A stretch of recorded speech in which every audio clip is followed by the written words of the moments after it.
Film की शुरुआत होती है एक बूढ़े आदमी को दिखाने से। इनका नाम मिल्टन है। उनकी उम्र तकरीबन 80 साल थी। अपनी वाइफ की मौत के बाद से वो अकेली जिंदगी गुजार रही थी। उनका बेटा तो घर छोड़कर जा चुका था। अब एक बेटी थी जो उनका ख्याल रखती, उनकी हर चीज में मदद करती थी। लेकिन अक्सर इन सबसे वो भी काफी परेशान हो जाया करती थी। करें बात मिल्टन की, वो अक्सर शहर की काउंसिल मीटिंग में जाया करती थी और हर बार अपने घर के सामने एक रोड बनाने की रिक्वेस्ट करती थी। काफी कहती थी लेकिन हमेशा उनकी रिक्वेस्ट को रद्द कर दिया जाता। अब एक दिन उनकी बेटी जब घर आई तो उन्हें पूरे महीने का खर्चा देती है। साथ ही ये भी कहती है कि आपको दिमाग के डॉक्टर को जाकर चेक करवाना चाहिए क्योंकि आप धीरे धीरे चीजों को भूल रहे हैं। जिस पर मिल्टन ने साफ साफ मना कर दिया। तब उनकी बेटी भी जरा बहस नहीं करती, उनके लिए खाने का इंतजाम करके वहाँ से चली जाती है। इसी रात मिल्टन जब सो रही थी तो उन्हें घर के पिछले हिस्से से आवाजें आने लगती है जो काफी जोरदार थी। वो जब जाकर चेक करते हैं तो ये देखकर उसके होश उड़ गई कि वहाँ एक स्पेसशिप क्रैश होकर यहाँ गिरी थी। और वो जल्दी से रेस्क्यू टीम को कॉल करता है और उन्हें सारी बात बताकर फौरन यहाँ आने को कहता है। लेकिन वो लोग उसकी बातों को मजाक समझकर फोन काट देते हैं। अब अगली सुबह भी मिल्टन काउंसिल मीटिंग में जाकर हमेशा की तरह अपनी पहले वाली बात सामने रखता है, यानी रोड बनवाने वाली। पर हर बार की तरह आज भी उसे नजरअंदाज कर दिया गया। शाम को जब वो अपने घर पर था तो घर की पिछली साइड से उसे फिर से आवाजें आने लगती है। उसने दोबारा जाकर देखा तो इस बार वो एक जख्मी एलियन को देखता है जिसका रंग सफेद था और वो नीचे पड़ा हुआ था। ये देखकर वो फौरन अपनी बेटी को कॉल करने लगा, पर इस बार भी उसकी बात अपनी बेटी से नहीं हो पाती। लेकिन इस वजह से वो काफी परेशान हो गया था। सुबह एक बार फिर वो काउंसिल मीटिंग में गया। इस बार मिल्टन की पड़ोसन जो राइटर थी वो सामने आती है। कहने लगी कि मैंने एक किताब लिखी है जिसमें बूढ़े लोग जो अकेली रह जाते हैं वो छोटे और जवान लोगों के लिए मैंने किताब में लिखा है कि उन्हें आपस में बातचीत करके अकेलेपन को दूर करना चाहिए। वो कहती है कि मेरी रिक्वेस्ट है, मैं पूरे शहर में इस चीज के पोस्टर्स लगवाना चाहती हूँ। जिस पर काउंसिल के लोग मान गए। काफी खुश भी थे इस प्रोग्राम के लिए। जिसके बाद मिल्टन सामने आया जहाँ इस बार वो ये शिकायत करता है कि मेरे घर में एलियन है। उस एलियन की स्पेसशिप मेरे घर में क्रैश हुई है जिससे मेरा पूरा गार्डन सारे पौधे खराब हो गए हैं। जाहिर है उसकी इस बात पर कोई भी यकीन नहीं करता, तो इस बात को नजरअंदाज कर दिया गया। जिस बात से मिल्टन को गुस्सा आया और वो यहाँ से बाहर आ गया। वो जब घर जा रहा था तो उसके पड़ोसन राइटर और एक दूसरी पड़ोसन सिंगर वहाँ पर आई जो भी मिल्टन पर गुस्सा करने लगती है कि तुम इस तरह की फजूल बातें ना किया करो वरना कोई भी बुजुर्ग लोगों की बातों पर यकीन नहीं करेगा। अब मिल्टन को लगा कि वो एलियन मर गया होगा, इसलिए वो घर के पीछे गार्डन में दोबारा जाता है। पर वो एलियन अभी भी जिंदा था, बस उसकी हालत खराब थी। जख्मी हालत में वो जमीन पर पड़ा था। मिल्टन को इस बार उस पर तरस आ गया, इसलिए वो उसके ऊपर कंबल डालता है क्योंकि वो कांप रहा था और पीने के लिए उसे पानी भी देता है। अगली सुबह मिल्टन ने देखा कि वो एलियन कंबल ओढ़कर अभी भी घर के बाहर बैठा हुआ है, जो देखकर मिल्टन उसे इशारा करके अपने घर में आने की दावत देता है और उसे अलग अलग खाने की चीजें देता है। ये सोचकर कि वो काफी वक्त से क्योंकि भूखा है तो कुछ खा लेगा, पर सब में से एलियन सिर्फ सेब का एक स्लाइस ही उठाकर खाता है। इससे मिल्टन को लगा कि जरूर इसे सेब पसंद है, तो वो स्टोर में जाकर उसके लिए ढेर सारे सेब खरीदता है। कैशियर को उसने बताया, जानते हो ये सेब मैं एक एलियन के लिए खरीद रहा हूँ, उसे ये काफी पसंद है। जो सुनकर कैशियर को भी काफी हैरत हुई। वो भी मिल्टन को पागल ही समझ लेता है। घर आने के बाद मिल्टन टीवी पर खबरें देखने लगता है जहाँ बताया जा रहा था कि आसमान से जमीन की तरफ एक केस आती हुई देखी गई। बाद में पता चला कि वो एक एलियन की स्पेसशिप है जिसे पुलिस हर जगह ढूंढ रही है। इस वक्त मिल्टन अखबार भी पढ़ रहा था, इसलिए इस खबर पर उसका ध्यान नहीं जाता। तभी यहाँ एलियन भी आ गया जिसकी हालत पहले से काफी अच्छी हो गई थी और उसे देखकर मिल्टन काफी खुश हो जाता है। वो भी एलियन को अपना पूरा घर दिखाता है, यहाँ तक कि उसे एक अलग कमरा भी देता है ताकि वो आराम से रह सके। फिर वो उसे अपनी फैमिली के बारे में बताने लगा कि मेरी वाइफ की मौत हो गई है, जिसके बाद से मेरा बेटा घर छोड़कर चला गया था जो अब कैलिफोर्निया में रह रहा है, और बेटी भी कभी कभी आ जाती है। जिसके बाद मिल्टन टीवी देखने लगा। वो अपना पसंदीदा डांस प्रोग्राम देखने लगा। एलियन को देखने को कहता है ये कहकर कि तुम्हें ये बहुत पसंद आएगा। अगले दिन मिल्टन की बेटी जब स्टोर में सामान खरीदने गई तो कैशियर ने उसे बता दिया कि तुम्हारे डैड एलियन की बात कर रहे थे। उनका कहना था कि मैं सेब एलियन के लिए ही ले रहा हूँ। ये बात सुनकर जाहिर है उसे भी काफी अजीब लगा, इसीलिए वो आधी छुट्टी लेकर अपने डैड के घर गई। उन्हें फिर से कहती है कि अब दिमागी डॉक्टर के पास जाए, अपना चेकअप करवाएं। इस बार मिल्टन वैसे ही हाँ बोल देता है, जिस वजह से उसकी बेटी वहाँ से चली जाती है।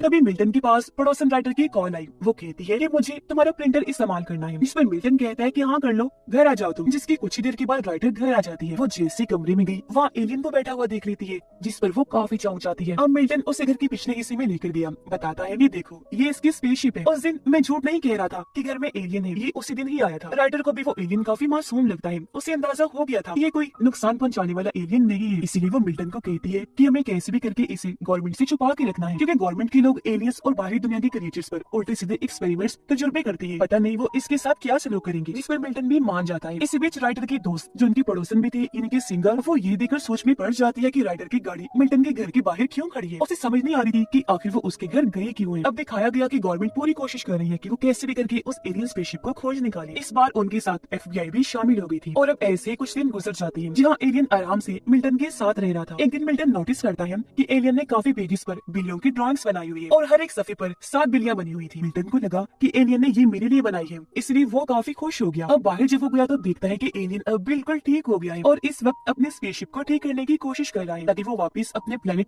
सैयारे पर चला जाए जो उसका घर है। अब अगले दिन मिल्टन अपने बेटे के साथ दिमाग के डॉक्टर के पास जाता है। यहाँ डॉक्टर उसका टेस्ट लेती है, कई सारे सवाल करती है, लेकिन वो सभी सवालों के गलत जवाब देती है। मिल्टन के डॉक्टर के पास जाने की वजह से क्योंकि एलियन अकेला था, इसलिए उससे मिलने राइटर आती है। उससे बातें करने लगी ताकि वो बोर ना हो। बातों बातों में राइटर उससे बताती है कि मेरी बेटी दूसरे शहर में रहने गई है, उसका बेटा हुआ है जो बहुत प्यारा है, लेकिन मैंने उसे अभी तक नहीं देखा और इस बात से मुझे बहुत बुरा लग रहा है। उधर डॉक्टर मिल्टन के भूलने वाली बीमारी और एलियन वाली बात सुनकर कहती है कि इनकी दिमागी हालत काफी खराब है, ऐसा ही चलता रहा तो इन्हें कुछ भी याद नहीं रहेगा। इन्हें या तो अपने साथ एक असिस्टेंट रखनी चाहिए जो इनकी देखभाल करे, या फिर इन्हें नर्सिंग होम चले जाना चाहिए ताकि वहाँ इनका अच्छे से ख्याल रखा जाए। ये सुनकर मिल्टन को काफी बुरा लगा, इसीलिए वो अपने बेटी को काफी बातें सुनाकर वहाँ से चला जाता है। घर आने पर राइटर उसका हालचाल पूछती है और ये भी क्या बना, तुम चेकअप करवाने गई थी ना? पर क्योंकि उसका मूड काफी खराब था इसीलिए वो बिना कोई जवाब दिए अपने कमरे में चला जाता है। मिल्टन काफी परेशान दुखी था, उसे इस बात से अफसोस हो रहा था कि मेरी बच्चे किस तरह मेरे साथ बर्ताव कर रहे हैं, एक तो मुझे टाइम भी नहीं देते, ऊपर से मुझे पागल समझ रहे हैं। कुछ देर के बाद मिल्टन एलियन से बातें करने लगा, कहता है कि मेरे ख्याल से मैं एक अच्छा डैड नहीं हूँ क्योंकि मेरे बच्चे मुझसे किसी तरह का भी राब्ता नहीं रखना चाहते, उन्होंने मुझे बिल्कुल अकेला कर दिया है। अब एलियन ये सारी बातें काफी गौर से सुन रहा था, पर अभी तक उसने एक बात तक नहीं की थी, इनकी वो बोला ही नहीं था। इसी रात मिल्टन एक बार फिर अपने बेटे को कॉल करता है ताकि उसके साथ अपने ताल्लुकात ठीक कर सके। साथ ही वो उसे अपने बारे में भी बताता है कि मैं कैसे अपनी जिंदगी गुजार रहा हूँ और किस तरह मेरी बेटी मेरी मदद करती है, मेरा ख्याल रखती है। पर उसका बेटा इस बार भी कोई जवाब नहीं देता और फोन काट देता है, जिससे मिल्टन को काफी बुरा लगा। अगले दिन राइटर एलियन के लिए एक टी शर्ट लेकर आती है और उसका नाम जूल्स रखती है जो इस फिल्म का नाम भी है। अब सिंगर अपने घर में खबरें देख रही थी जिसमें बताया जा रहा था कि जो कोई भी आसमान से क्रैश होने वाले स्पेसशिप के बारे में बताएगा उसे इनाम दिया जाएगा। उसके दिल में ख्याल आया कि ये इनाम मैं पाना चाहती हूँ। वो सोचती है कि मिल्टन ने भी एक बार कहा था कि मेरे घर में एलियन की स्पेसशिप क्रैश हुई है, इसीलिए वो चुपके से उसके घर गई जहाँ वो मिल्टन राइटर के साथ एलियन को बैठा हुआ देखती है। वो जब सामने आई तो ये लोग उससे भी घर के अंदर बुला लेते हैं, लेकिन मिल्टन को उसका आना पसंद नहीं आता। इसके बाद मिल्टन उन दोनों को एलियन इन्हीं जूल्स की बनाई हुई वो बिल्लियों वाले ड्राइंग्स दिखाता है जो देख सिंगर कहती है कि शायद वो इन ड्राइंग्स के जरिए तुमसे कुछ कहना चाह रहा है। उधर एफबीआई ने स्पेसशिप को ढूंढने के लिए अपनी खोज काफी तेज कर दी। अगले दिन सिंगर भी जूल्स से मिलने आई, वो भी उसके लिए तोहफे के तौर पर एक टी शर्ट लेकर आई। वो एलियन से बात करने लगी क्योंकि उसे भी एलियन काफी पसंद आया था। उधर राइटर के पास एक लड़की की कॉल आई जो उसके प्रोग्राम के पोस्टर्स देखकर उससे मिलना चाहता था, जिस पर राइटर काफी खुश हो गई। वो उसे अपने घर आने की दावत देती है। सिंगर भी एलियन को अपने बारे में बताती है कि मैं क्योंकि सिंगर हूँ तो काफी अच्छा गाती हूँ, मैं जब दूसरे शहर में थी तो मैंने बहुत सारे गाने गाए। उधर वो लड़का राइटर से मिलने घर आया। वो जब दोनों बातें कर रही थी तो लड़का वॉशरूम में जाने का कहता है, जिस पर राइटर उसे अपने कमरे में जाने का इशारा करती है, पर क्योंकि काफी देर हो गई थी लड़का वापस नहीं आया, इसलिए अब वो खुद जाकर चेक करने लगती है। देखती है कि वो मेरे कमरे में चोरी कर रहा है। वो घबरा गई, जल्दी से भागी पुलिस को कॉल करने के लिए, लेकिन वो लड़का राइटर को ही पकड़ लेता है, उसके ऊपर बैठकर मारने लगा। अब एलियन जूल्स हालांकि मिल्टन के घर में था और वो ये सारी चीजें महसूस कर लेता है। उसे ख्याल आने लगी कि वो लड़का राइटर को मार रहा है, इसीलिए वो राइटर की मदद करने लगा। वो लड़के के दिमाग से अपने दिमाग को कनेक्ट करता है, जोड़ता है और फिर अपनी ताकतों से उसके सर को ब्लास्ट कर देता है। लड़के का सर बॉम्ब की तरह फट गया और ऐसे उसकी मौत हो गई। कुछ देर के बाद वहाँ पुलिस आई और उन्हें समझ नहीं आ रही थी कि लड़के की मौत ऐसे कैसे हो गई। राइटर ने भी हालांकि उन्हें सब कुछ बताया, पर अभी भी पुलिस पूरी तरह कंफ्यूज थी। उन्हें समझ नहीं आ रही थी कि भला ऐसे कौन मर सकता है। तो इसी वजह से ये केस सीधा एफबीआई के पास चला जाता है। तो अब से वो लोग राइटर पर नजर रखने लगते हैं। राइटर को अब तक समझ आ गई थी कि मेरी मदद और किसी ने नहीं बल्कि एलियन जूल्स ने अपनी ताकतों से की है, इसलिए वो मिल्टन के घर आकर सीधा एलियन के पास गई। रोती रोती उसकी गले से लग जाती है, उसका शुक्रिया अदा करती है कि तुमने मेरी जान बचाई। अगले दिन मिल्टन जब स्टोर में गया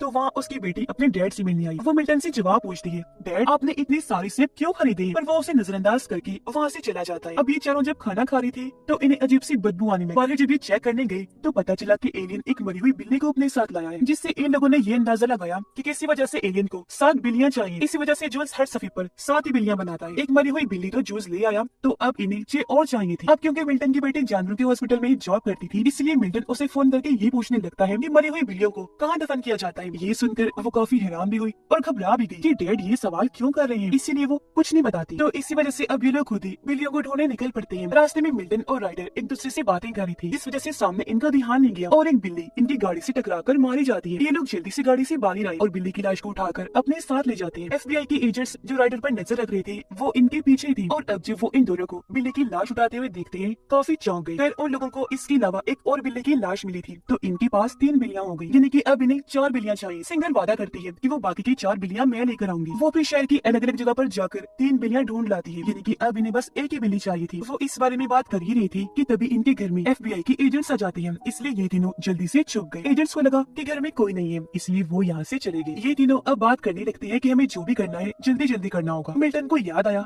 कि सिंगर की भी एक बिल्ली है जो बीमार है, इसलिए वो उस बिल्ली को लाने का कहता है। ये सुनकर सिंगर को बहुत गुस्सा आया, उसे दुख भी हुआ, इसलिए वो अपनी गाड़ी में आकर रोने लगती है कि कैसे मेरी बिल्ली इतने वक्त से बीमार है। कुछ ही देर में राइटर भी गाड़ी में आकर बैठ गई, उसे संभालती है कि तुम मत रो, और मिल्टन की तरफ से मैं माफी मांगती हूँ। इस पर वो कहती है कि नहीं, मिल्टन सही कह रहा है, मेरी बिल्ली काफी वक्त से बीमार है, ना वो देख सकती है ना वो सुन सकती है, वो तकलीफ में है। मुझे कब से उसे मौत की नींद सुला देना चाहिए था ताकि वो तकलीफ में ना रहे, पर मैंने उसे इसलिए नहीं मारा क्योंकि वो मेरे साथ रहकर मेरे अकेलेपन को दूर करती थी। तो अब सिंगर उसकी तकलीफ को दूर करने के लिए भी मिल्टन की बात मान लेती है। बिल्ली को जब वहाँ लाया गया तो जूल्स उसे काफी गौर से देखने लगा, जिसके साथ ही बिल्ली को वो आराम से मौत की नींद सुला देता है, यानी कि उसे तकलीफ भी नहीं हुई। और अब वो सातों बिल्लियों को एक साथ इकट्ठा करके एक सिल्वर रंग के कपड़े जैसी चीज उन पर डालता है, जिससे सारी बिल्लियां एक हो गई और देखते ही देखते चमकदार लाल रंग की चीज में बदल जाती है। इस चीज को जूल्स पेट्रोल के तौर पर अपनी स्पेसशिप के लिए इस्तेमाल करता है। उसने जैसे ये चीज अपनी स्पेसशिप में लगाई, वो उड़ना शुरू हो गई, यानी कि वो अब बिल्कुल ठीक हो गई थी। अब एलियन अपने घर जा सकता था, लेकिन वो यहाँ सबसे पहले मिल्टन को अपने साथ चलने का कहता है, इशारे से उसे अंदर जाने का कहने लगा, क्योंकि वो बेचारा अपने बच्चे के होने के बावजूद भी अकेला जो था। मिल्टन भी जाने के लिए तैयार हो ही गया था कि तभी उसकी बेटी की कॉल आई, जो उससे पहले अपने बर्ताव की माफी मांगती है और फिर ये भी कहती है कि मैं खुशनसीब हूँ कि मेरे डैड आप हैं जो आज मेरे साथ भी है। मैं आपके साथ एक बहुत खूबसूरत रिश्ता फिर से बनाना चाहती हूँ, जो एक बाप और बेटी का होता है और होना चाहिए, और सारी चीजों के लिए एक बार फिर से माफी मांगती हूँ। इस वजह से मिल्टन की आंखों में भी आंसू आ गए, वो जज्बाती हो गया और अब वो जूल्स के साथ ना जाकर यही इस दुनिया में ही रहने का फैसला करता है। अब जूल्स ने जब स्पेसशिप उड़ाई थी उस बारे में FBI को पता चल गया था,